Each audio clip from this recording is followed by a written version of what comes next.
सर्वांना नमस्कार। आपली शाळा हे यूट्यूब चॅनल आपले सहर्ष स्वागत करत आहे। आजच्या व्हिडिओमध्ये आपण स्कॉप फायनल सबमिशन कशा प्रकारे करायचं आहे आणि फायनल सबमिशन केल्यानंतर आपण प्रमाणपत्र कशा प्रकारे डाउनलोड करायचं याविषयीची स्टेप बाय स्टेप संपूर्ण माहिती आपण आजच्या व्हिडिओमध्ये पाहणार आहात। तत्पूर्वी आपण जर आपली शाळा या यूट्यूब चॅनलवर नवीन असतील तर सर्वप्रथम या यूट्यूब चॅनलला सबस्क्राइब करायला विसरू नका। चला तर सुरुवात करूया आजच्या व्हिडिओला। त्यासाठी सर्वप्रथम आपण आपल्या मोबाईलमध्ये स्कॉप ॲप काय करायचं ओपन करायचं आहे।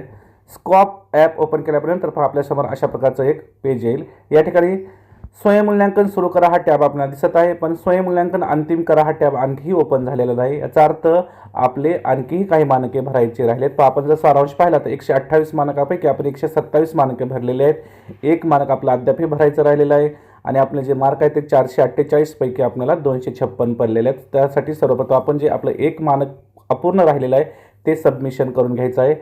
पहा 128 पैकी एक जरी मानक आपलं अपूर्ण राहिला असेल किंवा आपण सबमिट केलं नसेल तर आपण फायनल सबमिशन करू शकत नाही। त्यासाठी आपल्याला सर्वप्रथम हे मानक पूर्ण करणं गरजेचं आहे। आपण या ठिकाणी जे मानक भरलं आहे ते आपल्याला पिवळ्या रंगामध्ये दिसत आहे। त्यासाठी आपण दुसरा स्तर या ठिकाणी आता निवडलेला आहे आणि त्यासाठी आवश्यक असणारे पुरावे देखील आपण या ठिकाणी आपल्या गॅलरीमध्ये आपण सेव्ह केलेले असणार आहेत। ते सर्वप्रथम आपल्याला आपल्या ड्राईव्हमध्ये काय करायचे आहेत अपलोड करायचे आहेत। ते कशा प्रकारे करायचं आहे याविषयीची सविस्तर माहिती आपण यापूर्वीच आपल्याला व्हिडिओमध्ये दिलेली आहे। तसेच त्या व्हिडिओची लिंक देखील आपण या व्हिडिओच्या डिस्क्रिप्शन बॉक्समध्ये देत आहोत। सर्वप्रथम आपण हे मानक या ठिकाणी पूर्ण केलेलं आहे, त्याची लिंक आपण या ठिकाणी कॉपी करायची आहे। लिंक कॉपी केल्यानंतर आपल्याला आवश्यक पुरावा या ठिकाणी पेस्ट प्रूफ या ठिकाणी आपल्याला क्लिक करून ती लिंक आपल्याला पेस्ट करायची आहे। आता जर आपण पाहिलं तर आपण 128 मानके या ठिकाणी पूर्ण केलेले आहेत आणि प्रतिसाद न दिलेले मानके आपले आता 0 असणार आहेत। म्हणजे आता आपण सर्वच्या सर्व मानके या ठिकाणी भरलेले आहेत। आता पुन्हा एकदा आपण पाठीमागे येऊ। या ठिकाणी जर आपण पाहिलं तर स्वयंमूल्यांकन सुरू करा बरोबर आपल्याला स्वयंमूल्यांकन अंतिम करा हा टॅब देखील आता आपल्याला या ठिकाणी दिसत आहे। आता आपण स्वयंमूल्यांकन अंतिम करा या टॅबवर काय करायचं आहे क्लिक करायचं आहे। पहा स्वयंमूल्यांकन अंतिम करा या टॅबवर आपण क्लिक केल्यानंतर आपल्याला मुख्याध्यापकाने द्यायचे हमीपत्र या ठिकाणी येणार आहे। सर्वप्रथम आपण हे हमीपत्र काळजीपूर्वक वाचायचं आहे।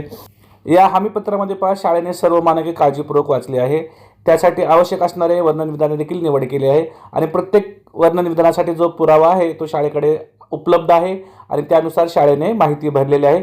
यामध्ये कोणतीही माहिती खोटी नाही याबाबतचं हे हमीपत्र आहे। हे संपूर्ण हमीपत्र आपण वाचन करायचं आहे। त्यानंतर आपण स्वयंमूल्यांकन अंतिम करा या टॅबवर आपण काय करायचं आहे क्लिक करायचं आहे। आपण स्वयंमूल्यांकन अंतिम करा या टॅबवर क्लिक केल्यानंतर पहा आपल्यासमोर अशा प्रकारचे टॅब या ठिकाणी उपलब्ध होणार आहेत।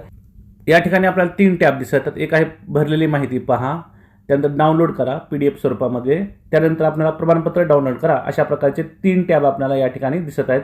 त्यापैकी आपण भरलेली माहिती पहा यामध्ये आपण व्ह्यू या बटनावर काय करायचं आहे क्लिक करायचं आहे। व्ह्यू या बटनावर आपण क्लिक केल्यानंतर पहा आपण जी माहिती भरलेली आहे ती आता आपला समोर आपल्याला दिसत आहे। यामध्ये आपण 128 पैकी 128 मानके आपण भरलेले आहेत। ते सर्व मानके आपल्याला पहा या ठिकाणी ग्रीन रंगामध्ये दिसत आहेत। यामध्ये आपण एक लक्षात ठेवायचं आहे, आपण जर एक वेळेस मानकं भरली तर त्यामध्ये आपण कोणताही बदल करू शकत नाही। त्यामध्ये आपल्याला पुन्हा बदल करता येत नाही। त्यामुळे आपण मानके भरल्याच्या नंतर माहिती अंतिम करताना आपण काळजीपूर्वक भरायची आहे। त्यामध्ये आपल्याला त्यानंतर बदल करता येणार नाही हे देखील आपण लक्षात ठेवायचं आहे। त्यानंतर आपण पुन्हा एकदा पाठीमागे येऊया। या ठिकाणी दुसरा जो टॅब पाहिला तो डाउनलोड आहे।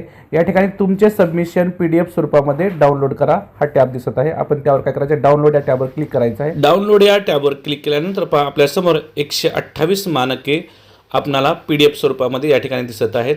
यामध्ये जर पाहिलं तर आपल्याला मानक क्रमांक दिसत आहे, त्यानंतर त्या मानकासंदर्भाचं वर्णन विधान दिसत आहे, त्यानंतर त्या मानकासाठी जे आपण स्तर निवडला तो स्तर दिसत आहे, त्या स्तरासाठी जे आपण पुरावा म्हणून लिंक या ठिकाणी ड्राईव्हची अपलोड केली आहे ती लिंक देखील दिसत आहे। तसेच आपल्याला एकूण 4 स्तरापैकी नक्की आपण किती गुण मिळवले आहेत ते गुण देखील आपल्याला या ठिकाणी दिसत आहेत। तर अशा प्रकारे आपण 128 मानकाची आपण जी PDF या ठिकाणी डाउनलोड कशा प्रकारे करायची ती आता पाहिले। त्यानंतर पुन्हा एकदा आपण पाठीमागे येऊया। त्यानंतर पहा पाठीमागे आल्याच्यानंतर आपण जर पाहिलं तर 3 नंबरचा टॅब आहे प्रमाणपत्र डाउनलोड करा। तुमचे प्रमाणपत्र डाउनलोड करा या टॅबवर आपण काय करायचं आहे क्लिक करायचं आहे। डाउनलोड या टॅबवर क्लिक केल्यानंतर पहा आपल्यासमोर अशा प्रकारे आपल्या शाळेचं स्कॉप संदर्भात आपण जी माहिती भरली आहे ती आपल्याला या ठिकाणी प्रमाणपत्र आपल्याला या ठिकाणी दिसत आहे। यामध्ये state council for education research and training Maharashtra self assessment completion certificate आहे, त्यानंतर आपल्या शाळेचं नाव दिसत आहे, UDAS नंबर दिसत आहे। अशा प्रकारे आपण स्कॉप अंतर्गत संपूर्ण माहिती भरल्यानंतर आपण आपल्या शाळेचं स्वयंमूल्यांकन केल्याबाबतचं हे प्रमाणपत्र आपण या ठिकाणी पाहू शकतो। ते आपल्याला सेव्ह PDF स्वरूपामध्ये आपल्याला डाउनलोड करता येतं। या ठिकाणी सेव्ह PDF या टॅबवर आपण क्लिक करायचं आहे आणि ते आपण आपल्या मोबाईलच्या गॅलरीमध्ये सेव्ह करायचं आहे। तर अशा प्रकारे आपण आजच्या व्हिडिओमध्ये स्कॉप स्वयंमूल्यांकन झाल्यानंतर शाळांनी फायनल सबमिशन कशा प्रकारे करायचं आहे, तसेच फायनल सबमिशन केल्यानंतर शाळांचं स्कॉप प्रमाणपत्र कशा प्रकारे डाउनलोड करायचं याविषयीची संपूर्ण माहिती पाहिली। मला आशा आहे तुम्हाला सर्वांना हा व्हिडिओ नक्कीच आवडला असेल। तुम्हाला जर हा व्हिडिओ आवडला असेल तर आपली शाळा या YouTube चॅनलला सबस्क्राईब करायला विसरू नका। पुन्हा एकदा भेटूया एका नवीन व्हिडिओसह, तोपर्यंत सर्वांना मनपूर्वक धन्यवाद।